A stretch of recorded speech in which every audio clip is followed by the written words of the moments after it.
کا ہر چاکے گرے وہاں بھی سلے، ہر طرف روشن ہو کر دل ہرا۔ بسم اللہ الرحمن الرحیم۔ ادراک کی 15 روزہ علمی اور فکری نشست میں خوش آمدید۔ آج ہم جس موضوع کو سمجھنے کی کوشش کریں گے وہ ہے قرآن اور انسان۔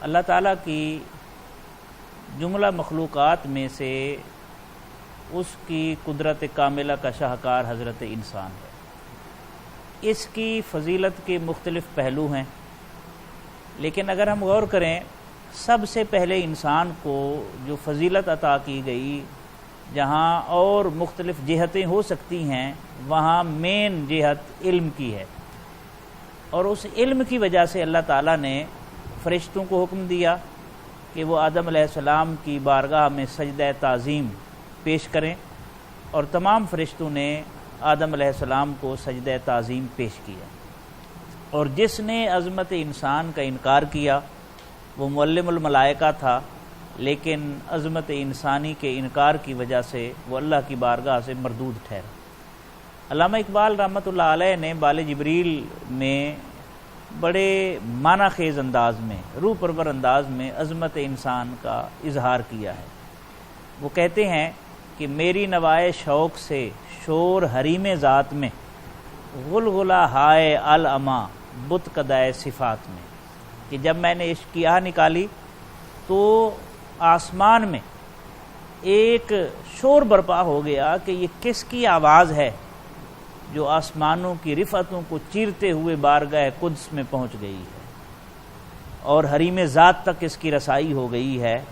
اور صفات پر ویسے بھی مومن انحصار نہیں کرتا، جو مرد کامل ہوتا ہے، جو مرد مومن ہوتا ہے۔ علامہ نے ہی ایک جگہ ذکر فرمایا ہے، مرد مومن در نسازت با صفات، مصطفیٰ راضی نشد الا بذات، کہ مرد مومن صفات الہیہ پر انحصار نہیں کرتا کہ صرف ان کا مظہر بنے، بلکہ اللہ کی ذات تک پہنچنے کی جستجو میں ہوتا ہے، اس لیے کہ یہ مصطفیٰ کریم صلی اللہ علیہ وسلم کا امتی ہے، اور وہ اللہ کی ذات کے دیدار کے بغیر راضی نہیں۔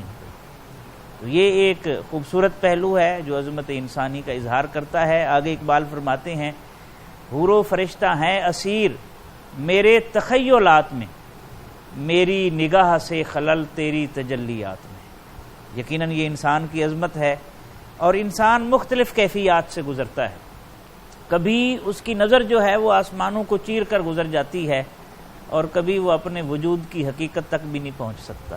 کبھی حجاب آ جاتا ہے، کبھی حجاب اٹھ جاتا ہے، مختلف کیفیات ہوتی ہیں۔ اقبال کہتے ہیں، گاہ میری نگاہ تیز چیر گئی دل وجود، گاہ الجھ کے رہ گئی میرے توہمات میں، اور گرچہ ہے میری جستجو دیر و حرم کی نقش بند۔ اگرچہ انسان کی جستجو یا دیر سے وابستہ ہے، بت خانے سے یا حرم سے وابستہ ہے، دو ہی ہے نا گروہ، یا بت پرست ہیں، مشرک ہیں، یا مومن ہیں۔ گرچہ ہے میری جستجو دیر و حرم کی نقش بند، میری فغاں سے رست خیز کعبہ و سومنات میں۔ اگرچہ میں اسی معاشرے کا حصہ ہوں اور دیر و حرم سے اوپر اٹھ کر میں سوچ نہیں سکتا، لیکن میری جو آہ ہے اس نے حرم والوں کو بھی سوچنے پر مجبور کر دیا ہے، اور دیر والوں کو بھی سوچنے پر مجبور کر دیا ہے۔ اور آخر میں کہا، تو نے یہ کیا غضب کیا، مجھ کو بھی فاش کر دیا، میں ہی تو ایک راز تھا سینہ کائنات میں۔ انسان کی بڑی عظمتیں ہیں، اس کی عظمتوں کے بے شمار پہلو ہیں۔ آج ہم اسی موضوع کو سمجھنے کی کوشش کریں گے، ساتھ اللہ کی بارگاہ میں دعا بھی کرتے ہیں اللہ تعالی ہمیں اپنی عظمت سے آشنائی عطا فرمائے، اور ہم رب کی بارگاہ میں سرخ روح ہو سکیں۔ I am Dr. Muhammad Shahid Habib from Lahore Garrison University. My question is, what is the root word of the word of human? انسان کا روٹ ورڈ کیا ہے؟ انسان عربی زبان کا لفظ ہے، انس کا لفظ آپ نے سنا ہے، انسان کا لفظ آپ نے سنا ہے، اور قرآن پاک میں اگر آپ دیکھیں غور کریں تو 65 مرتبہ کم و بیش لفظ انسان استعمال ہوا ہے۔ ایک صورت ہے لفظ انسان، انسان کے اوپر ایک صورت بھی ہے انسان کے نام سے، سورہ دار بھی کہتے ہیں، سورہ انسان بھی اسے کہتے ہیں۔ اور اللہ تعالیٰ نے اس کی عظمت کو کبھی انس کہہ کے، کبھی رب الناس اپنے آپ کو کہا، قل اعوذ برب الناس، یعنی یہ انسان کی عظمت پر دلیل ہے۔ اس کا روٹ ورڈ انس ہے۔ انس کہتے ہیں محبت کو، معانست کو، کسی کے قریب ہو جانا، کسی سے مانوس ہو جانا۔ یہ لفظ آپ نے سنا ہے نا، مانوس ہو جانا، مانوس ہو جانا۔ تو انسان وہ ہوتا ہے جس کے پاس بیٹھنے والے بھی اس سے مانوس ہوتے ہیں، اور وہ بھی بہت جلد اپنے ہم جنس سے مانوس ہو جاتا ہے۔ تو انس محبت کو کہتے ہیں، اور محبت کے دو پہلو ہو سکتے ہیں، ایک محبت اور انس مخلوق سے ہے، اور ایک محبت اور انس خالق سے ہے۔ اگر انسان کی محبت میں گرفتار ہو جائے اور خالق کو بھول جائے تو یہ خسارے کا سودا ہے، اور انسان اگر اللہ کو چھوڑ دے، مخلوق کی محبت میں گرفتار ہو، جیسا کہ میں نے عرض کیا، یہ بھی اس کے لیے نقصان دہ ہے۔ اور خالق کائنات یہ بھی نہیں چاہتا کہ اس کی محبت میں اتنا غرق ہو جائے کہ اس کی مخلوق کو بھول جائے۔ اسلام یہ چاہتا ہے کہ مخلوق اور خالق کی محبت میں توازن پیدا کیا جائے، ہر چیز سے محبت کرے، صرف اس کے مخلوق ہونے کی وجہ سے نہ کرے، بلکہ اس لیے کرے کہ یہ اللہ کی مخلوق ہے۔ ایسی محبت جو ہوگی وہ بڑی قابل رشک ہوگی۔ نبی رحمت صلی اللہ علیہ وسلم کے صحابی حضرت سعد رضی اللہ عنہ نے غالباً کوئی سوال پوچھا، تو نبی رحمت صلی اللہ علیہ وسلم نے فرمایا، وہ لقمہ جو تو کما کر لاتا ہے اور اپنے بچوں کے منہ میں ڈالتا ہے، وہ بھی تیری طرف سے صدقہ ہے۔ یعنی صرف ثواب نہیں، حالانکہ اس کا فرض ہے، وہ اپنا فرض ادا کر رہا ہے، فرض کے ساتھ ساتھ اسے صدقے کا ثواب بھی مل رہا ہے۔ انبیاء کرام علیہ السلام اسی لیے آتے ہیں کہ جو خالق اور مخلوق کے درمیان تعلق میں جو توازن ہے، اس میں جو افراط تفریط پیدا ہو جاتا ہے، اس میں توازن اور اعتدال پیدا کرنے کے لیے آتے ہیں۔ دیکھیں نا، جو انبیاء کی تعلیمات سے بھٹک جاتے ہیں، یا تو وہ دنیا دار بن جاتے ہیں، اور اتنے دنیا دار بنتے ہیں کہ انہیں اپنے ہم جنسوں کا کوئی احساس ہی نہیں رہتا، اور کچھ ایسے لوگ ہوتے ہیں جو اس طرح انسان کی محبت میں گرفتار ہوتے ہیں کہ خالق کی محبت سے بالکل غافل ہو جاتے ہیں۔ یہ دونوں انتہائیں ہیں، ان انتہاؤں کے درمیان جو ہے وہ توازن اور اعتدال ہے، اور وہ نبی رحمت صلی اللہ علیہ وسلم نے کر کے دکھایا ہے۔ آپ نے شادی بھی کی ہے، آپ کے بچے بھی ہیں، آپ کے اہل و عیال بھی ہیں، آپ نے صرف اپنے گھر والے نہیں، حضرت خدیجہ الکبریٰ رضی اللہ عنہا کا جب وصال ہوا تو جب گوشت گھر میں آتا تھا، بنتا تھا، تو آپ صلی اللہ علیہ وسلم حضرت خدیجہ الکبریٰ کی سہیلیوں کی طرف بھی بھیجا کرتے تھے۔ یہ رشتوں کا تقدس ہے۔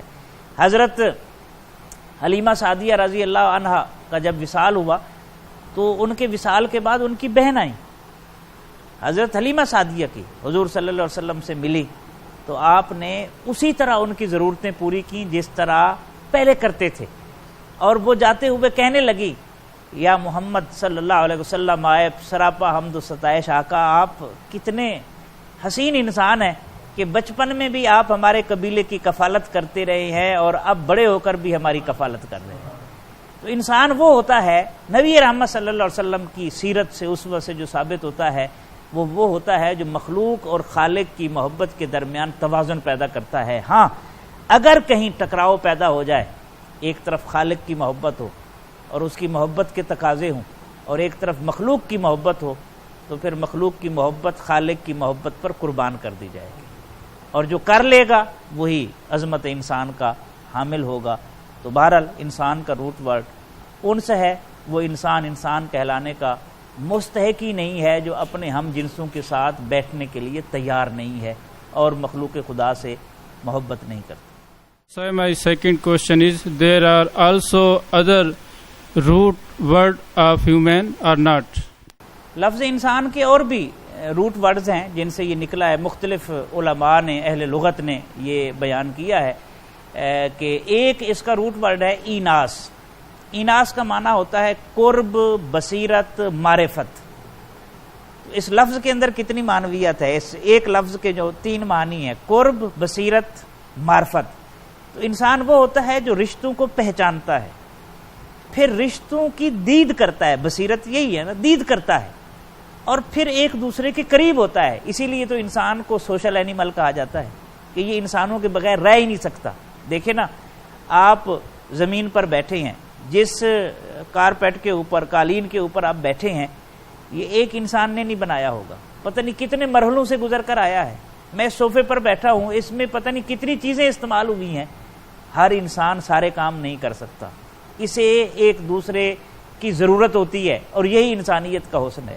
تو قرب، احساس اور بصیرت یا معرفت۔ ایک اور پہلو بھی جو سمجھنے سے تعلق رکھتا ہے کہ آج جس دور میں ہم جی رہے ہیں، ہم خلوت پسند ہو گئے ہیں بہت زیادہ۔ پہلے اجتماعیت ہوتی تھی، خاندانی نظام ہوتا تھا، ایک دوسرے کے دکھ درد میں شریک ہوتے تھے۔ اب وہ خاندانی نظام ٹوٹ پھوٹ کا شکار ہو گیا ہے۔ اب جیسے جیسے بچے بڑے ہوتے ہیں، وہ ماں باپ کو جو ہے وہ تنہا چھوڑ کر، لاوارث چھوڑ کر سیپریٹ ہو جاتے ہیں، اور ماں باپ جو ہے مجبور ہو کر اولڈ ہاؤسز میں پناہ لینے پر مجبور ہوتے ہیں۔ تو یہ سوسائٹی میں جو توڑ پھوڑ آ رہا ہے، اور ہماری سوسائٹی جو ہے وہ ڈسٹرب ہو رہی ہے، وہ اس لفظ انسان کی معنویت سے آگاہ نہ ہونے کی وجہ سے یہ سب کچھ ہو رہا ہے۔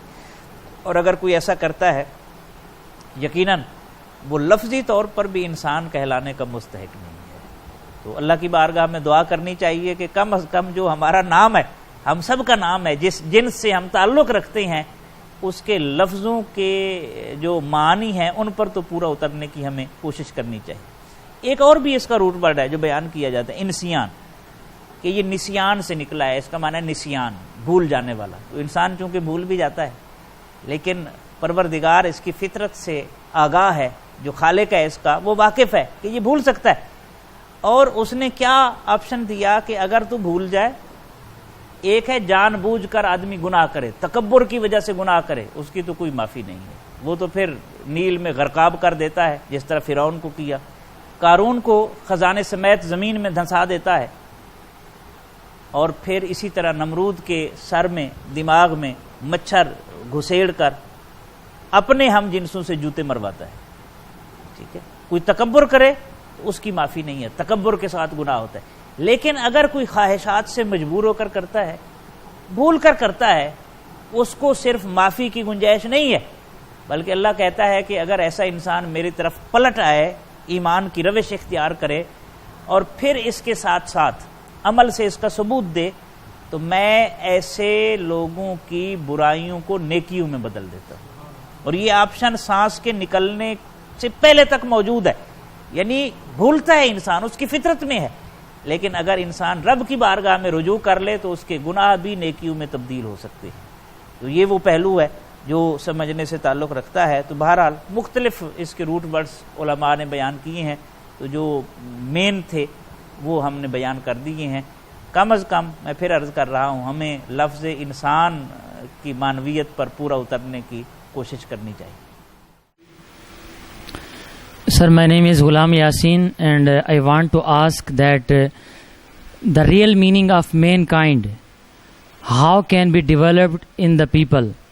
کہ انسانوں میں کے اندر انسانیت کا جو صحیح معنی ہے وہ کیسے پیدا کیا جا سکتا ہے؟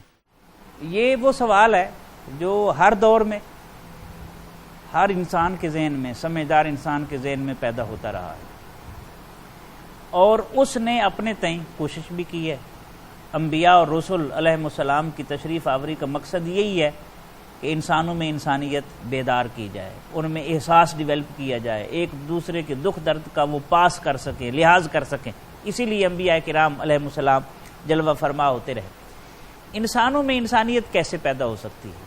سوال بڑا منفرد ہے، انوکھا ہے، اور ہر انسان کے ذہن میں یہ اٹھنے والا سوال ہے۔ غالب نے تو کہا تھا، بس کہ دشوار ہے ہر کام کا آسان ہونا، آدمی کو بھی میسر نہیں انسان ہونا۔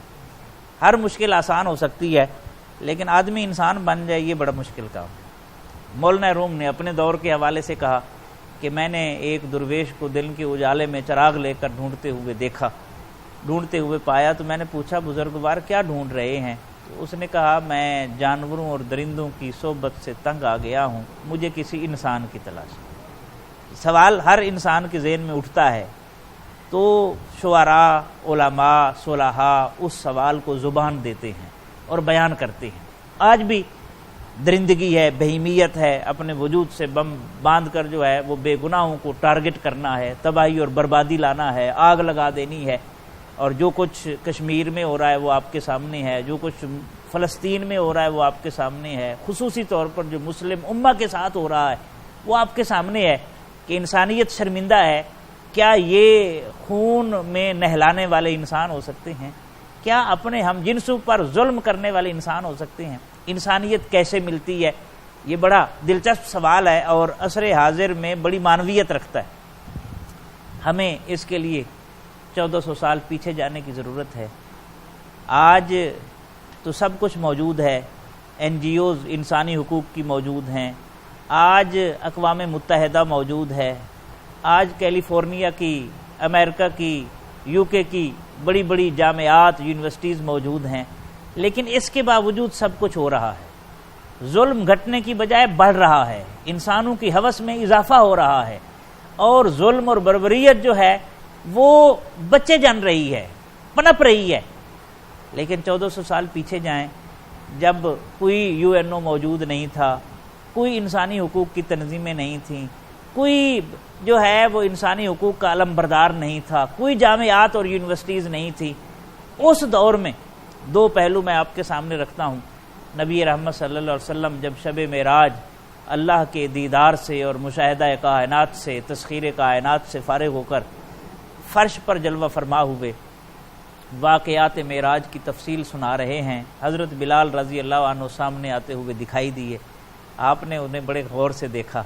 حضرت بلال عرض کرنے لگے، آقا میں وہی بلال حبشی ہوں، وہی سیاہ فام ہوں، وہی میرے موٹے موٹے کالے کالے ہونٹ ہیں، آج میں زیادہ عجیب لگ رہا ہوں۔ فرمانے لگے، نہیں بلال، میں تو تیرا انتظار کر رہا تھا کہ تو آئے اور تجھے میں بتاؤں۔ کل رات جب مجھے جنت کا مشاہدہ کرایا گیا تو میں جہاں بھی جاتا تھا مجھے تیرے قدموں کی آہٹ اپنے آگے جنت میں سنائی دیتی، کچھ نہیں تھا۔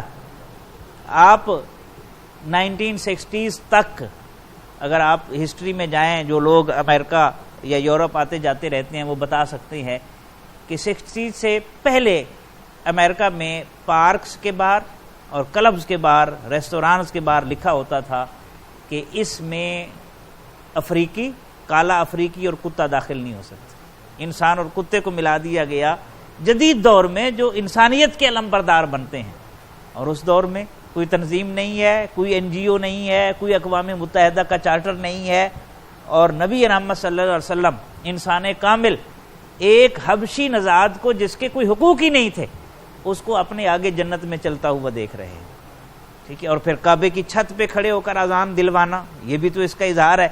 پھر خطبہ حجت الوداع کے موقع پر یہ فرمانا کہ کسی گورے کو کسی کالے پر کوئی فضیلت نہیں، اس مجمع میں سوائے حضرت بلال کے کوئی سیاہ فام نہیں تھا، لیکن کیسی فضیلت بیان کی جا رہی ہے۔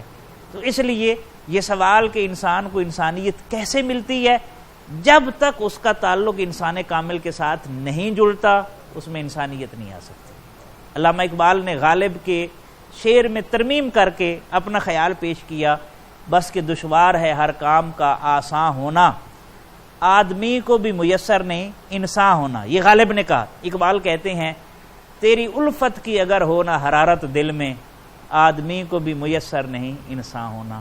جس کے دل میں رسول اللہ صلی اللہ علیہ وسلم کی محبت نہیں ہے اس میں کبھی انسانیت کا حسن نہیں آ سکتا۔ ہمارے صوفیاء کرام دیکھیں، آج علم دین پڑھنے والے منہ کے اوپر سنت رسول صلی اللہ علیہ وسلم سجا کر بہیمیت، درندگی کی داستانیں رقم کی جا رہی ہیں کہ نہیں کی جا رہی، اور ادھر صوفیاء کو دیکھیں جن کا تعلق انسان کامل سے جڑ جاتا ہے، وہ برے صغیر میں آتا تو اکیلا ہے، آنکھیں بند ہوتی ہیں تو لاکھوں کلمہ پڑھ رہے ہوتے ہیں۔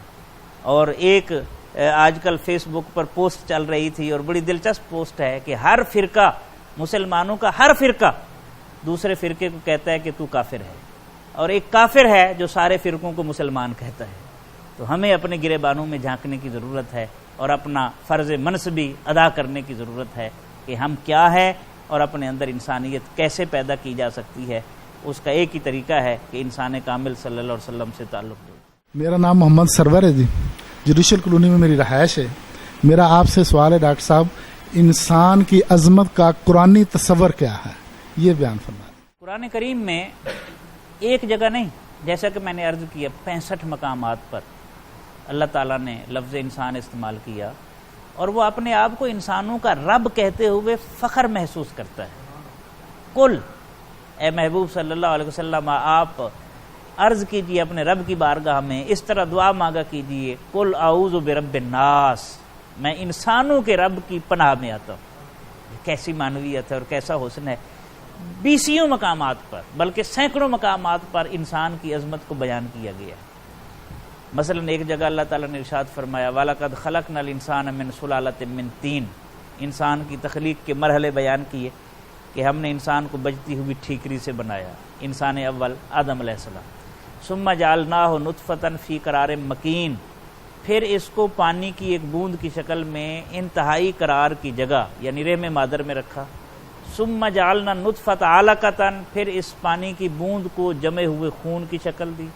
فَخَلَقْنَا الْعَلَقَةَ مُضْغَةً، پھر اس جمے ہوئے خون کو گوشت کے لوتھڑے میں تبدیل کیا۔ فَخَلَقْنَا الْمُضْغَةَ عِظَامًا، پھر اس گوشت کے لوتھڑے میں ہڈیاں پیدا کیں۔ فَكَسَوْنَا الْعِظَامَ لَحْمًا، پھر ان ہڈیوں کے اوپر ریشم جیسی جلد چڑھائی۔ ثُمَّ أَنشَأْنَاهُ خَلْقًا آخر، پھر اس میں روح پھونک کر اسے ایک نئی مخلوق بنا دیا۔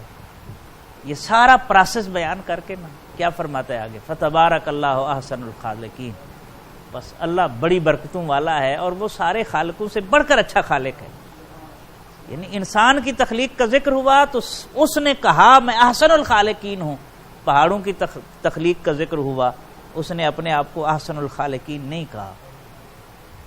جی آسمانوں کی تخلیق کا ذکر ہوا، زمین کی تخلیق کا ذکر ہوا، سیاروں اور ستاروں کی تخلیق کا ذکر ہوا، کائنات کی بڑی نعمتوں کا اللہ نے تذکرہ کیا۔ سورہ رحمان میں فَبِأَيِّ آلَاءِ رَبِّكُمَا تُكَذِّبَانِ، کتنی نعمتوں کا تذکرہ ہے، لیکن اس نے اپنے آپ کو احسن الخالقین نہیں کہا۔ حضرت انسان کی تخلیق کا تذکرہ فرمایا تو احسن الخالقین فرمایا۔ تو یہ انسان کی عظمت نہیں تو اور کیا ہے؟ تو بجا طور پر انسان کہہ سکتا ہے فرشتہ مجھ کو کہنے سے میری توقیر گھٹتی ہے کہ میں مسجود ملائک ہوں، مجھے انسان ہی رہنے دو۔ انسان ہونا یہ اتنا بڑا شرف ہے کہ اس سے بڑا شرف کائنات میں ہے ہی کوئی نہیں، اس لیے کہ اشرف المخلوقات ہے، اور اگر یہ بن جائے اشرف المخلوقات تو سبحان اللہ۔ اور ایک اور مقامات پر اللہ نے ارشاد فرمایا والتین والزیتون وطور سینین وہذا البلد الامین لقد خلقنا الانسان فی احسن تقویم، 4 قسمیں اٹھائیں، مجھے انجیر کی قسم، مجھے زیتون کی قسم، مجھے طور سینا کی قسم، مجھے اس امن والے شہر مکہ کی قسم، یقیناً ہم نے انسان کو بڑے ہی حسین پیرائے میں تخلیق کیا۔ قسمیں اٹھا کر، بے نیاز رب، اسے کسی کی پرواہ ہے؟ وہ تو کن کہہ کر ساری کائنات بنا سکتا ہے، کن کہہ دے تو کائنات وجود میں آ جاتی ہے، اسے تو کوئی پرابلم نہیں ہے، لیکن 4 قسمیں کھا کر حضرت انسان کی تخلیق کا وہ ذکر کر رہا ہے۔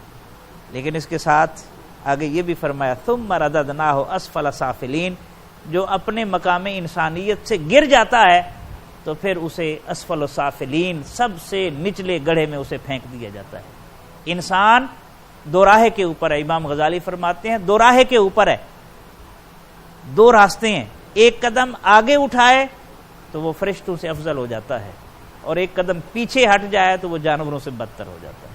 تو یہ ہمیں فیصلہ کرنا ہے کہ ہم نے آگے بڑھنا ہے یا پیچھے ہٹنا ہے، یہ ہمارے اوپر منحصر ہے۔ قرآن پاک میں اور بھی بے شمار مقامات ہیں، بہرحال یہ تو خود مطالعہ کریں، چونکہ قرآن کریم کا موضوع ہی حضرت انسان ہے، تو یہ مطالعہ کریں گے تو پھر اور معانی اور معرف بھی آپ پر کھلیں۔ فاروق احمد الوی میرا نام ہے، وحدت روڈ سے آیا ہوں۔ ڈاکٹر صاحب آپ سے سوال یہ کرنا ہے کہ قرآن حکیم کی روشنی میں تخلیق انسانی کا مقصد کیا ہے؟ قرآن کریم کی روشنی میں تخلیق انسانی کا مقصد خود پروردگار نے بیان فرمایا، وما خلقت الجن والانس الا لیعبدون، جن اور انسان کی تخلیق کا مقصد یہ ہے کہ وہ میری عبادت کرے۔ علماء فرماتے ہیں کہ عبادت اس وقت ہوتی ہے جب اللہ کی معرفت ہو جائے، جب تک ایک آدمی کلمہ ہی نہیں پڑھتا وہ اللہ کی عبادت کیسے کر سکتا ہے؟ تو یہاں عبادت سے مراد معرفت ہے، تو اس کا مطلب ہے جو اللہ کی معرفت حاصل کر لیتا ہے وہ اپنے مقصد تخلیق میں کامیاب ہو گیا ہے، اور جو اللہ کی معرفت حاصل نہیں کرتا اور ساری زندگی بھٹکتا رہتا ہے تو وہ اپنے مقصد تخلیق میں کامیاب نہیں ہو سکتا۔ اور اللہ کی معرفت کیسے حاصل ہوتی ہے؟ یہ بھی ذہن میں رکھ لیں، یہ عقل کے گھوڑے دوڑانے سے اللہ کی معرفت نہیں ملتی، اس کے لیے در نبوت پر سر جھکانے کی ضرورت ہوتی ہے، دامن نبوت ہاتھ میں تھامنے کی ضرورت ہوتی ہے۔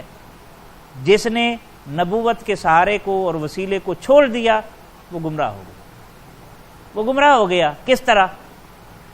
کسی نے سورج کی تپش کو دیکھا، اس کے سامنے سجدہ ریز ہو گیا، کسی نے چاند کی چاندنی کو دیکھا، اس کے سامنے اپنی جبین نیاز رکھ دی، کسی نے پانی کی روانی کو دیکھا تو اس کو اپنا معبود مان لیا، کسی نے درختوں کے سبزے کو دیکھا تو اس کو اپنا مسجود مان لیا، کسی نے جانوروں سے نفع بخشی کے پہلو کو دیکھا، اسے خدا کا درجہ دے ڈالا، کسی نے جانوروں سے نقصان کے پہلو کو دیکھا تو خوف کی وجہ سے اسے اپنا معبود حقیقی تسلیم کر لیا۔ یہ مختلف مرحلے ہیں۔ جب نبوت کا وسیلہ ہٹ جاتا ہے تو پھر انسانی عقل بھٹک جاتی ہے۔ اسی لیے کہتے ہیں کبھی عرش پر، کبھی فرش پر، کبھی ان کے در، کبھی در بدر۔ یہ سارے مرحلے اس وقت تک ہے کہ جب انسان منزل مقصود تک پہنچ جائے، اگر نہ پہنچ جائے تو وہ تو پھر بھٹک جائے گا۔ منزل مقصود تک کیسے پہنچتا ہے؟ اس کا ایک ہی طریقہ ہے کہ نبوت کا دامن تھاما جائے، رب کی معرفت عطا ہو جائے گی۔ مثلا ایک چائے کی پیالی ہے، میرے مرشد کریم رحمۃ اللہ علیہ مثال دیتے تھے کہ چائے کی پیالی ہے نا، وہ آپ کے سامنے پڑی ہوئی ہے، تو آپ اس میں کئی گھنٹے دیکھتے رہیں کہ اس میں میٹھا ہے یا نہیں ہے۔ آج کل تو شوگر کا پرابلم بہت زیادہ ہے تو پوچھنا پڑتا ہے کہ اس میں چینی ہے یا نہیں ہے، تو گھنٹے آپ دیکھتے رہیں، آپ کو نہیں پتہ چلے گا۔ آپ انگلی ڈال لیں اس میں، نہیں پتہ چلے گا۔ کوئی کان میں ڈال کے چیک کرنا شروع کر دے، نہیں پتہ چل سکتا۔ سونگھ کے نہیں پتہ چل سکتا۔ ایک ہی طریقہ ہے اس کا کہ اس کے ایک قطرے کو آپ زبان پر رکھیں تو قوت ذائقہ فوراً فیصلہ سنا دے گی کہ اس میں میٹھا ہے یا نہیں ہے۔ اسی طریقے سے اللہ کی معرفت کا ایک ہی راستہ ہے اور وہ انبیاء اور رسل کا راستہ ہے، اور فائنل راستہ نبی رحمت صلی اللہ علیہ وسلم کی محبت اور اتباع کا راستہ ہے۔ جو اس سے ہٹ کر رب کو ڈھونڈنے کی کوشش کرتا ہے وہ کبھی رب تک نہیں پہنچ سکتا، وہ گمراہ ہو جاتا ہے۔ اسی لیے ایک فاضل شاعر نے بڑے خوبصورت انداز میں اسے بیان کیا، بخدا خدا کا یہی ہے در، نہیں اور کوئی مفر مکر، جو وہاں سے ہو یہیں آ کے ہو، جو یہاں نہیں تو وہاں نہیں۔ تو یہ سوچنا، اس پر اسلام پابندی نہیں لگاتا، غور و فکر کریں، ریسرچ کریں، سارے کام کریں، لیکن نبوت کے وسیلے کے ساتھ کریں گے تو بچیں گے، ورنہ گمراہ ہو جائیں گے۔ تو اللہ تعالی ہمیں انبیاء کا دامن تھامنے کی، اور کیونکہ فائنل نبوت نبی رحمت صلی اللہ علیہ وسلم کی، اب خاتم النبیین ہیں، آپ کے بعد کسی اور نبی رسول نے نہیں آنا، اس لیے آپ کے دامن کو تھامے بغیر اگر کوئی شخص دعویٰ کرتا ہے کہ میں رب تک پہنچ جاؤں گا تو وہ جھوٹ بولتا ہے، وہ کبھی بھی رب تک نہیں پہنچ سکتا۔ جی ڈاکٹر صاحب، میرا نام افتخار حسین ہے، میرا تعلق ضلع چکوال سے ہے۔ میرا سوال قرآن مجید کی اس آیت کے بارے میں ہے، مفہوم جاننا چاہتا ہوں، جس میں اللہ تعالی نے فرمایا اعوذ باللہ من الشیطان الرجیم بسم اللہ الرحمن الرحیم یا ایہا الانسان ما غرک بربک الکریم، صدق اللہ العظیم۔ بڑی روح پرور آیت ہے جی۔ اللہ تعالیٰ ارشاد فرماتا ہے یا ایہا الانسان ما غرک بربک الکریم۔ عربی میں بڑی فصاحت و بلاغت ہے، ایک ایک حرف، ایک ایک زبر زیر میں بڑی معنویت ہوتی ہے۔ یہاں پر اللہ تعالیٰ نے ہا کا جو کلمہ ذکر کیا نا، یا ایو ہا تنبیہ کے لیے ہے۔ جیسے بندہ کوئی غفلت میں نہیں سویا ہوا ہوتا، اسے جگایا جاتا ہے۔ جیسے کوئی بندہ سویا پڑا ہو، سیلاب آ جائے تو اسے کوئی اٹھا، بھائی اٹھ بھائی سیلاب آ گیا۔ یا اسی طرح کوئی درندہ حملہ آور ہونے والا ہو اور کوئی کسی کو اٹھائے، بھی کیا کر رہا ہے، سانپ تجھے ڈسنے والا تھا، میں نہ اٹھاتا تو تجھے سانپ ڈس لیتا۔ بالکل اسی طرح رب نے اسلوب اپنایا اور غفلت میں گھرے ہوئے انسان کو ارشاد فرمایا، او غفلت میں گھرے ہوئے انسان، ما غرک بربک الکریم، تجھے اپنے کریم رب کے بارے میں کس چیز نے دھوکے میں ڈال دیا؟ وہ کیسا کریم ہے؟ سبحان اللہ، الذی خلقک، جس نے تجھے عدم سے وجود بخشا ہے، تو نہیں تھا، اس نے تجھے بنا دیا، پانی کی ایک حقیر بوند سے بنا دیا، فسواک، تیرے اعضاء میں تناسب پیدا کیا، برابری پیدا کی، فعدلک، پھر اس میں توازن پیدا کیا. دیکھیں نا ہمارا چہرہ ہے، اگر ناک ماتھے کی جگہ پر ہوتی، آنکھیں منہ والی جگہ پر ہوتی تو انسان نہ لگتا. پوری کائنات میں اگر آپ جائیں نا، انسان کی سب سے بڑی اٹریکشن اس کا چہرہ ہوتا ہے. چہرہ دیکھتے ہی، وہ نصیر الدین گولڈوی نے کہا تھا ان کی محفل میں، نصیر ان کے تبسم کی قسم، دیکھتے رہ گئے ہم ہاتھ سے جانا دل کا. چہرہ سے بندہ اٹریکٹ ہوتا ہے نا، اور اتنا حسین چہرہ پروردگار نے بنایا کہ سبحان اللہ، اسے لفظوں میں بیان ہی نہیں کیا جا سکتا. اور پھر جتنی بھی مخلوقات ہیں اگر آپ غور کریں، وہ ساری منہ جھکا کے چلتی ہیں، انسان سر اٹھا کے چلتا ہے. یہ عظمت نہیں تو اور کیا ہے. اور باقی مخلوقات منہ کے ساتھ کھاتے، انسان ہاتھوں سے لقمے اٹھا کر کھاتا ہے. یہ عظمتیں ہیں جو رب نے عطا کی ہیں. تو اللہ فرماتا ہے اے غفلت میں پڑے ہوئے انسان، تجھے اپنے کریم رب کے بارے میں کس چیز نے دھوکے میں مبتلا کر دی؟ وہ کریم رب جس نے نہ ہونے سے تجھے ہونا بنا دیا، اتنا خوبصورت سراپا عطا کیا، جو یہ بنانے پر قادر ہے وہ اس کو تباہ کرنے پر بھی قادر ہے. اس پروردگار کا شکر ادا کرو جو اتنا کرم کرتا ہے کہ تجھے ایک پانی کی حقیر بوند سے اتنا حسین سراپا تیرا کھڑا کر دیا ہے.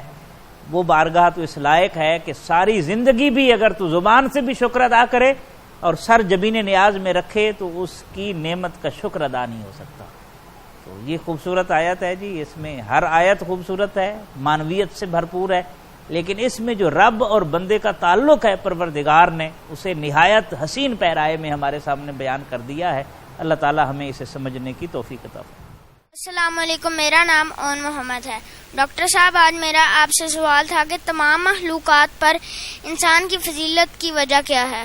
بہت اچھا سوال ہے جی. تمام مخلوقات پر انسان کی فضیلت کی وجہ کیا ہے؟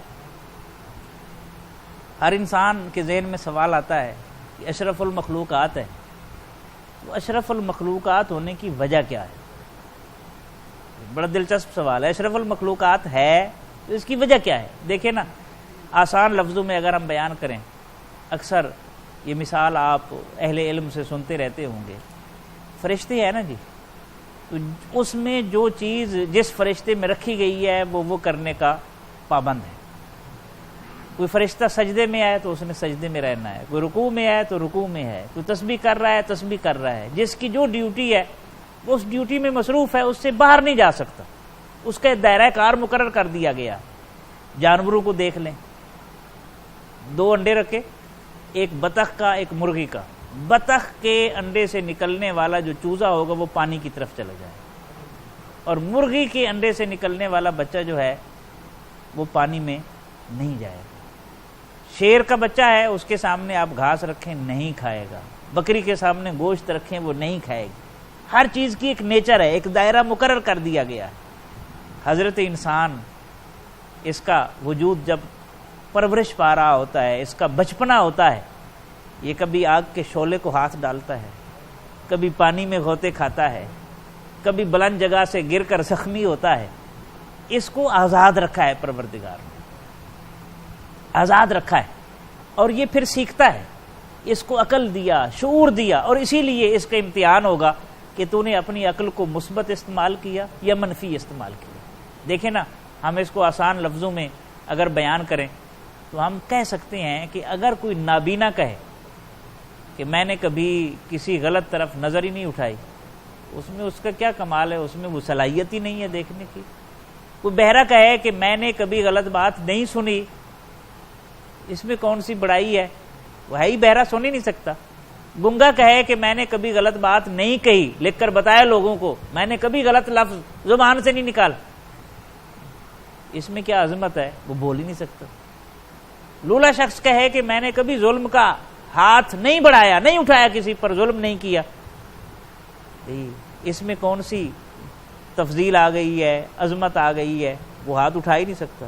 لنگڑا کہے کہ میں نے کبھی برائی کی طرف قدم نہیں اٹھائے، وہ لنگڑا ہے بھائی، کیسے جائے گا؟ چل ہی نہیں سکتا. لیکن اس کے برعکس جتنی بھی مخلوقات ہیں ان میں خصوصی طور پر ساری کی ساری مخلوقات، اس میں یہ پہلو رکھا گیا ہے صرف جن اور انسان، صرف جن اور انسان کے.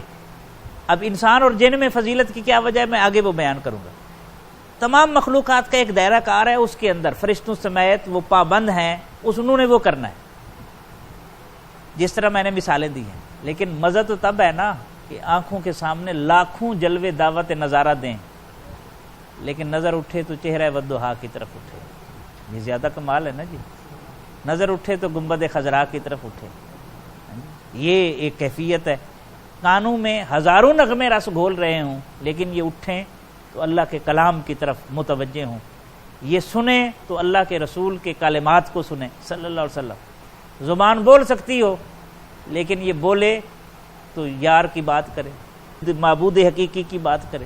ہاتھ اٹھ سکتا ہو, ظلم کو روکنے کے لیے اٹھے, مظلوم کی مدد کے لیے اٹھے. قدم چل سکتے ہوں, لیکن یہ بڑھیں تو مسجد کی طرف بڑھیں, خیر کے کاموں کی طرف بڑھیں. تو انسان میں چونکہ ارادہ ہے, اختیار ہے, اس لیے اس کو اشرف المخلوقات بنایا گیا.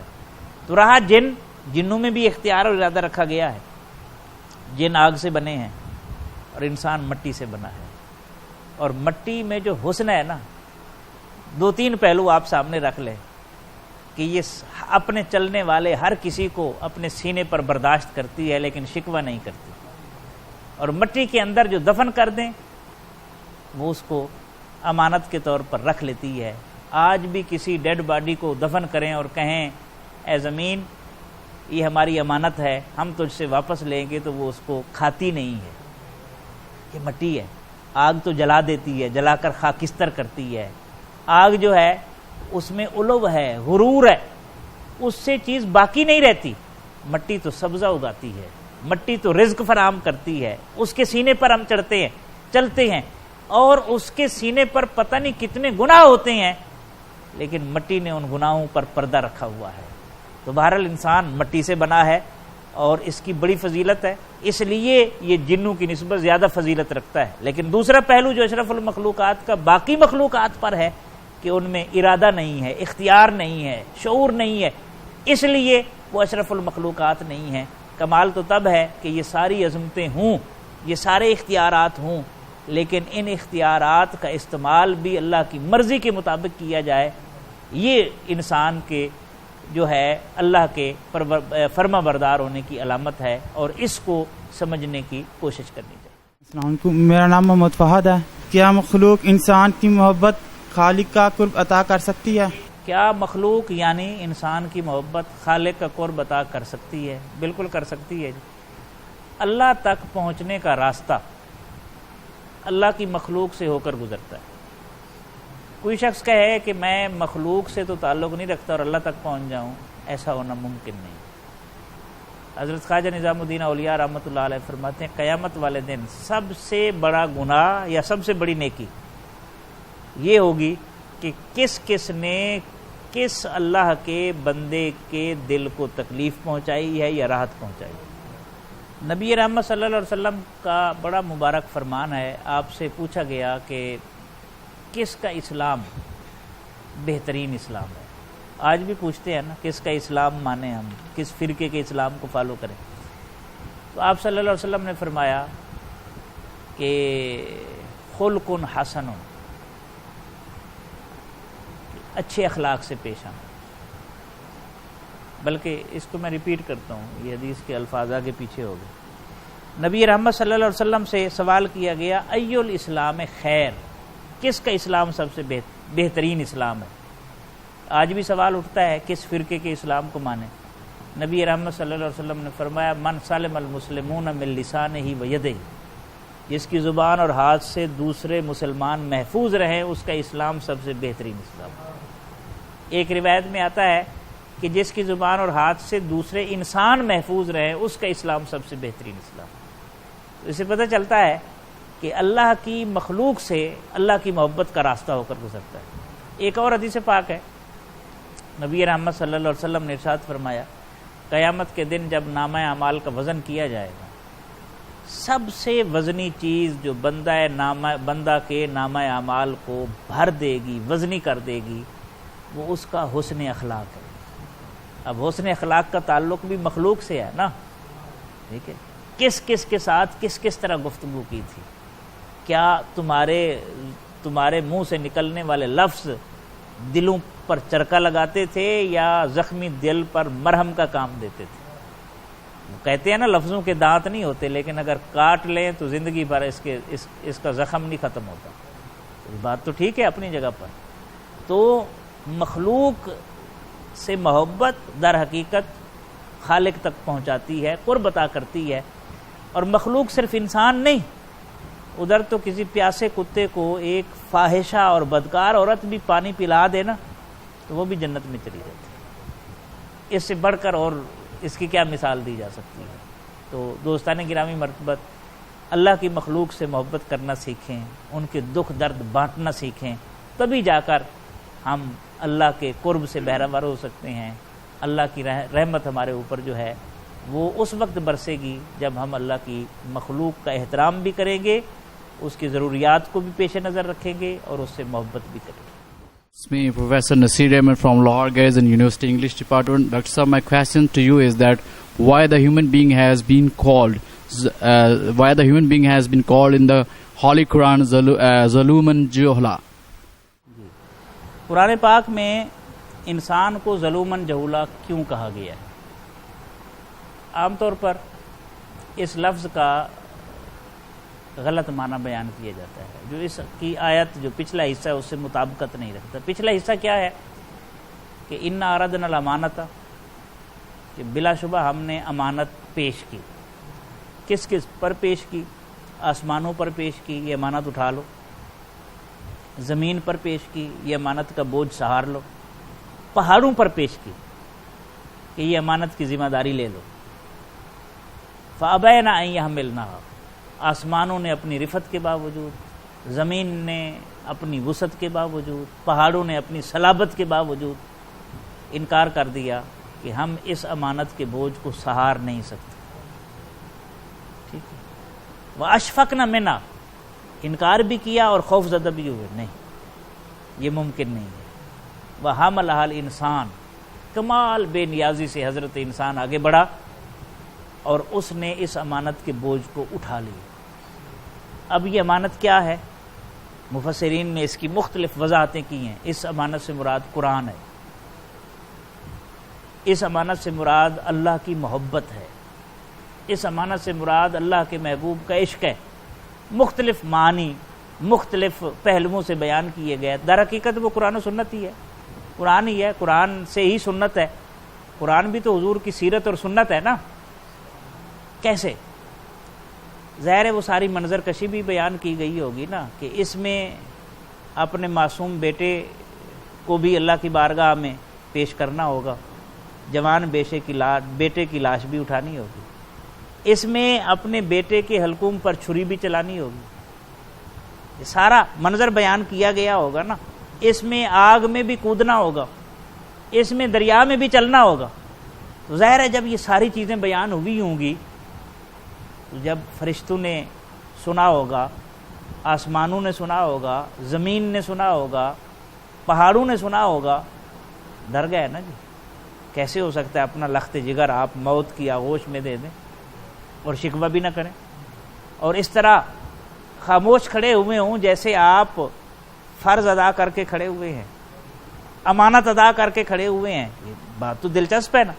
تو اللہ فرماتا ہے کہ ہم نے امانت کو پیش کیا آسمانوں پر، زمین پر اور پہاڑوں پر۔ فابین ان یحملنھا، انہوں نے اسے اٹھانے سے معذرت ظاہر کی، پروردگار ہمارے بس میں نہیں ہے۔ وحملھا الانسان، اور وہ ڈر بھی گئی، واشفقن منھا، اور کمال بے نیازی سے حضرت انسان آگے بڑھا اور اس نے کہا جی پروردگار میں ہنس۔ اب مفسرین کہتے ہیں کہ ایسا کیوں ہوا کہ جہاں پہاڑ لرز گئے، اور یہ بات سمجھ بھی آتی ہے، لو انزلنا ھذا القرآن علی جبل لرأیتہ خاشعا متصدعا من خشیۃ اللہ، اگر ہم اس قرآن کو کسی پہاڑ پر نازل کرتے تو وہ بھی اللہ کی خشیت کے مارے ٹکڑے ٹکڑے ہو جاتے۔ اس لیے کہتے ہیں کچھ لوگ اس سے قرآن کی نعمت مراد ہے، قرآن کی امانت مراد ہے۔ کمال نہیں ہے کہ قلب مصطفیٰ صلی اللہ علیہ وسلم کے اوپر کہ جس کو پہاڑ بھی نہ اٹھا سکیں، حضور صلی اللہ علیہ وسلم کا وہ نرم و نازک دل جو انسانیت کی محبت سے سرشار ہے، وہ اس بوجھ کو سہار رہا ہے۔ تو یہ پہلو اپنی جگہ پر بجا ہے۔ تو مفسرین کہتے ہیں کہ جتنی مخلوقات تھی جب یہ ذمہ داری سونپی گئی تو ان کی نظر امانت کے بوجھ پر تھی، لیکن حضرت انسان کی نظر خالق کائنات پر تھی کہ جس نے یہ بوجھ اٹھانے کا کہا ہے وہ طاقت بھی وہی دے گا نا، اس لیے وہ آگے بڑھا اور اٹھا لیا۔ اب یہ سارا پس منظر دیکھیں، اس کے بعد اللہ تعالیٰ نے فرمایا انہ کان ظلوما جہولا۔ اب اس کا یہ معنی تو بہرحال نہیں ہے کہ انسان بڑا ظالم اور جاہل ہے جو ہم عام معنی لیتے ہیں، وہ معنی تو نہیں بنتا، اس لیے کہ عظمت بیان ہو رہی ہے، عظمت کے بعد نیگیٹو میننگ میں یہ لفظ استعمال ہونا سمجھ نہیں آتی۔ علامہ اقبال نے اس کا ترجمہ کیا اور بڑا خوبصورت ترجمہ ہے اس آیت کا، انہ کان ظلوما جہولا۔ وہ کہتے ہیں سختیاں کرتا ہوں دل پہ، غیر سے غافل ہوں میں۔ جو دل پر سختی کرے، کسی پر بھی سختی کرے، وہی ظالم ہوتا ہے نا۔ ظلم تو سختی کو کہتے ہیں نا، جبر کو کہتے ہیں۔ تو میں اپنے دل پر سختی کرتا ہوں، اس میں غیر کو نہیں آنے دیتا، اس کا دروازہ بند کر لیتا ہوں، غیر کی محبت نہیں آ سکتی، اس میں غیر کا جلوہ اس میں آ ہی نہیں سکتا، غیر کو دل کے حریم ناز میں آنے کی اجازت ہی نہیں ہے، کیونکہ میں سختیاں کرتا ہوں اس لیے ظالم ہوں، غیر سے غافل ہوں میں، اور مجھے اللہ کے علاوہ اللہ کے غیر کی خبر ہی نہیں ہے۔ تو جس چیز کے بارے میں علم نہ ہو یہی جہالت ہوتی ہے نا، اللہ کے علاوہ مجھے کسی کا علم نہیں ہے، اس لیے میں جاہل ہوں۔ اب اس کو سنیں، انہ کان ظلوما جہولا، سختیاں کرتا ہوں دل پہ، غیر سے غافل ہوں میں، ہائے کیا اچھی کہی ظالم ہوں میں، جاہل ہوں میں۔ تو یہ پس منظر ہے جس میں انسان کی عظمت بیان ہوئی ہے، اس لیے اسے ظلوما جہولا کہا گیا۔ السلام علیکم ڈاکٹر صاحب، میرا نام طلحہ ہے اور میرا آپ سے کوشچن یہ ہے کہ انسان کا اپنے خالق و مالک سے تعلق کی نوعیت کیا ہے؟ خالق اور مالک سے تعلق کی نوعیت کیا ہے؟ ایک بڑی روح پرور حدیث ہے، نبی رحمت صلی اللہ علیہ وسلم نے اس تعلق کو بیان فرمایا ہے۔ حضرت معاذ ابن جبل، مجھے یاد آ رہا ہے کہ نبی رحمت صلی اللہ علیہ وسلم کے پیچھے تشریف فرمائے، آپ سواری کے اوپر آگے بیٹھے ہوئے ہیں، آپ پوچھتے ہیں معاذ یہ بتاؤ اللہ کا بندے پر کیا حق ہے؟ آپ نے 3-4 مرتبہ یہ سوال دہرایا، معاذ اللہ کا بندے پر کیا حق ہے جانتے ہو؟ وہ کہتے رہے اللہ و رسول عالم، اللہ اور اس کا رسول بہتر جانتے ہیں، جو صحابہ کا تقیہ کلام تھا۔ تو نبی رحمت صلی اللہ علیہ وسلم نے ارشاد فرمایا اللہ کا بندے پر حق یہ ہے کہ بندہ اللہ کے علاوہ کسی کے سامنے جبین نیاز نہ جھکائے۔ وہ ایک سجدہ جسے تو گراں سمجھتا ہے 1000 سجدے سے دیتا ہے آدمی کو نجات۔ انسان کے جسم کا سب سے بلند حصہ اس کی پیشانی ہے، اس کا حق یہ ہے کہ کائنات کی سب سے بلند ذات کے سامنے جھکے، یہ عظمت انسان۔ پھر نبی رحمت صلی اللہ علیہ وسلم نے پوچھا معاذ جانتے ہو بندے کا اللہ پر کیا حق ہے؟ یہ بھی سوال آپ نے کئی بار دہرایا۔ انہوں نے پھر وہی عرض کرتے رہے اللہ و رسول عالم۔ نبی رحمت صلی اللہ علیہ وسلم نے ارشاد فرمایا کہ جب بندہ اللہ کو پہچان لیتا ہے تو پھر بندے کا اللہ پر یہ حق ہے کہ اسے آگ میں نہ ڈالے۔ تو یہ بندے اور خدا کا تعلق ہے، تو اس تعلق کو پہچاننے کی ضرورت ہے۔ ہم جب اللہ کو چھوڑ دیتے ہیں تو پھر معاملات بگڑ جاتے ہیں۔ ہمارے جیب میں اگر کاغذ کے روپے ہوں نا، کاغذ ہی ہیں نا، ہوں تو ہمیں دل کو سکون ملتا ہے، اور جب یہ جیب خالی ہو جائے تو ہم پریشان ہو جاتے ہیں۔ اس کا مطلب ہے کاغذ کے ٹکڑوں پر تو ہمیں ایمان اور یقین ہے، اللہ کی قدرت پر نہیں ہے۔ لیکن جو صوفیاء اور اولیاء ہوتے ہیں ان کا معاملہ اور ہوتا ہے۔ حضرت بابا فرید الدین گنج شکر رحمۃ اللہ علیہ کے پاس ایک بڑا زمیندار تگڑا قسم کا مالدار شخص گیا، پوچھا حضرت راز کیا ہے؟ بڑا پیسہ ہے میرے پاس، میں خرچ کرتا ہوں ختم ہو جاتا ہے، اور آپ کے پاس کچھ بھی نہیں ہے، لیکن اتنا بڑا لنگر چلتا ہے، مخلوق خدا آتی ہے کھاتی ہے، راز کیا ہے؟ آپ نے فرمایا جو تیری جیب میں آخری پینی ہے نا، آخری پیسہ، وہ بھی خرچ کر دے پھر تیرے اوپر یہ راز کھل جائے گا۔ اس لیے کہ جب ساری چیزیں جیب سے نکل جاتی ہیں نا تو پھر بندہ اللہ پر یقین کرتا ہے نا، اسی کے سامنے گڑ گڑاتا ہے، پھر معاملات ٹھیک ہوتے ہیں۔ حضرت خواجہ نظام الدین اولیاء رحمۃ اللہ علیہ کے بارے میں آتا ہے کہ آپ جب چھوٹے ہوتے تھے نا تو آپ کی والدہ بڑی خوددار تھی، حالانکہ آپ کا نان کا خاندان جو ہے بڑا امیر تھا، ٹھیک ہے، لیکن آپ کی والدہ بڑی خوددار تھی۔ بچپن میں آپ کے والد کا وصال ہو گیا، حضرت محبوب الہی نظام الدین اولیاء رحمۃ اللہ علیہ کے والد ماجد کا بچپن میں وصال ہو گیا، تو ماں نے بڑی محنت کی، بڑی خودداری سکھائی، تو جب کہیں سے کچھ آ جاتا، گھر کا خرچہ چلتا رہتا، تو چلتے رہتے معاملات، اور جس دن گھر میں کچھ نہ ہوتا نا تو آپ کی والدہ بلاتی حضرت خواجہ نظام الدین اولیاء رحمۃ اللہ علیہ، بچے تھے، فرماتی نظام الدین بیٹا آج ہم رب کے مہمان ہیں۔ کیسا تعلق ہے بیٹا۔ اور جب مسلسل کھانا پکتا رہتا نا تو حضرت خواجہ نظام الدین اولیاء محبوب الہی رحمۃ اللہ علیہ فرماتے ہیں میرے کان ترس جاتے تھے کہ امی کب فرمائیں گی آج ہم رب کے مہمان ہیں۔ تو یہ ہے بندے کا رب سے تعلق، اس تعلق کو جو پہچان لیتا ہے، اس راز کو جو پا لیتا ہے، اسے زندگی میں کسی چیز کی پھر کمی نہیں ہوتی، اور وہ دکھ میں ہے یا سکھ میں ہے وہ لذت محسوس کرتا ہے۔ دیکھیں نا 70 ماؤں کی مامتائیں ایک طرف رکھیں، اللہ کی محبت کا مقابلہ تو نہیں کر سکتی، اور 70 کوئی حد نہیں ہے، یہ تو محاورہ ہے عرب میں، یہ محاورہ ہے، دنیا جہان کی ماؤں کی مامتاؤں سے بڑھ کر، بلکہ آپ کہیں کہ اگر دنیا جہان کی ماؤں کی مامتائیں اکٹھی ہو جائیں تو رب کی رحمت اور محبت کے ایک چھینٹے کا مقابلہ بھی نہیں کر سکتے۔ تو وہ اگر دکھ میں مبتلا کر رہا ہے اس کا مطلب ہے اس میں کوئی حکمت ہے، اس میں کوئی حکمت ہے، وہ سکھ دے رہا ہے اس میں بھی حکمت ہے۔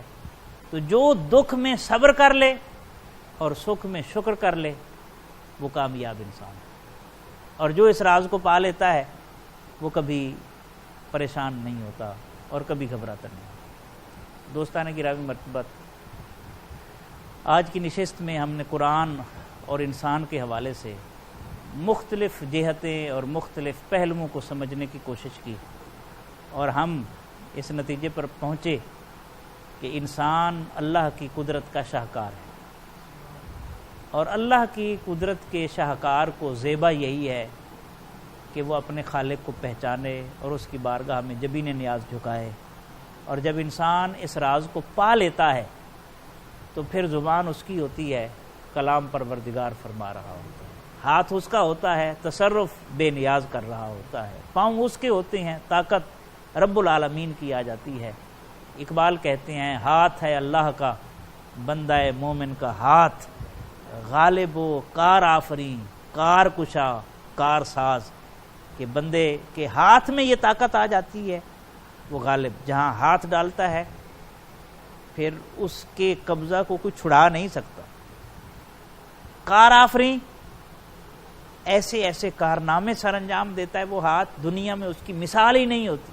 خلفائے راشدین کو دیکھیں، فاروق اعظم کو دیکھیں، عمر بن عبدالعزیز کو دیکھیں، صلاح الدین ایوبی کو دیکھیں، شہاب الدین غوری کو دیکھیں، محمد بن قاسم کو دیکھیں، یہ مثالیں کسے کہانیاں تو نہیں ہیں۔ کار کشا کوئی مشکل میں پھنس جائے، جس مشکل سے کوئی نہ نکال سکے، بندہ مومن کا ہاتھ مشکلوں سے نکال کر باہر کھڑا کر دیتا ہے اور ساحل مراد تک پہنچا دیتا ہے۔ ہزار دام سے نکلا ہوں فقط ایک جنبش میں، جسے ہو غرور آئے شکار کرے مجھے۔ وہ اس اعتماد کے ساتھ بڑھتا ہے، نہ صرف خود بلکہ دوسروں کی بھی ہدایت کا سامان بن جاتا ہے۔ کارساز وہ پھر لوگوں کی بگڑیاں بنانا شروع کر دیتا ہے، اس میں اللہ تعالیٰ صلاحیت رکھ دیتا ہے، قوت رکھ دیتا ہے۔ تو بندہ جب اپنے رب کے تعلق کو پہچان لیتا ہے تو پھر اگر وہ ننگے پاؤں چلتا ہے تو اس کے راستے میں پھر جانور گوبر نہیں کرتے کہ بشر حافی نہیں یہاں سے گزرنا۔ پھر وہ غار میں لیٹتا ہے تو 309 سال لیٹا رہتا ہے، سورج بھی ان کے سامنے سے نہیں گزرتا، راستہ بدل کر اسے جانا پڑتا ہے۔ 100 سال تک کھانا تر و تازہ رہتا ہے اور اس پر باسی ہونے کے آثار نمودار نہیں ہوتے۔ آگ میں ڈالا جاتا ہے تو آگ گلزار میں تبدیل ہو جاتی ہے، اس کے اپنے رنگ ہیں، وہ مختلف طریقوں سے آزماتا ہے، اور کسی کو آسودگی دے کر، کسی کو نجات دے کر، اور کسی کو پھانسی کے پھندے پہ چڑھا کر وہ آزماتا ہے۔ صبر اور شکر کی ساری گیم ہے، نعمت ملے تو شکر کرنا سیکھیں، اور آزمائش آئے تو صبر کرنا سیکھیں، یقیناً اس دنیا میں بھی کامیابی اور آخرت میں بھی کامیابی. ویسے بھی یہ دنیا تو عارضی دنیا ہے نا، مستقل تو آخرت ہے، اور جو آخرت پر نظر رکھتے ہیں دنیا میں کسی بھی قسم کی پریشانی ان کے لیے دکھ کا سبب نہیں ہوتی، ان کے لیے راحت کا سبب ہوتی ہے کہ میں کامیاب ہو گیا، کہ میں نے دنیا دے کر آخرت اپنی خرید لی ہے. اللہ تعالی ہمیں سمجھنے اور عمل کرنے کی توفیق عطا فرمائے. بہت بہت شکریہ.